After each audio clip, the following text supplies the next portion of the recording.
મહાદેવ મિત્રો, જોઈ રહ્યા છો આજે આપણે પ્રેશર પંપનું ફિટિંગ કરીએ છીએ. જુઓ છો તમે, એટલે સારું ટૂંકમાં બ્રાન્ડેડ કંપનીનો ટેક્સમો કંપનીનો પ્રેશર પંપ છે, જેનું આપણે ફિટિંગ કરી રહ્યા છીએ. જુઓ છો, વચ્ચે એનઆરબી લગાવેલો છે, ઇન અને આઉટ બંને બાજુ આપેલા છે. મિત્રો, વિડીયો ગમે તો લાઇક શેર સબસ્ક્રાઈબ કરવાનું ભૂલતા નહીં. આપણા વિડીયો જોઈને કોઈ શીખી પણ શકશે. આગળ બને એટલો શેર કરજો. જુઓ છો તમે, આમાં આપણે સ્પ્રિંગવાળો એનર્વી આપેલો છે. ઘણી બધી જગ્યાએ એમ છે તો પાંદડીવાળો પણ આપતા હોય છે. સેન્સરવાળો અને ટાંકી સાથેનો પંપ છે. બહુ સરસ મજાનું આનું કામ છે પ્રેશર પંપનું.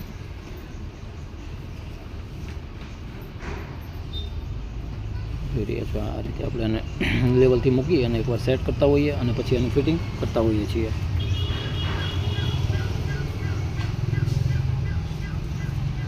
ફરીને મિત્રો, વિડીયો ગમે તો લાઇક શેર સબસ્ક્રાઈબ કરવાનું ભૂલતા નહીં. Thank you.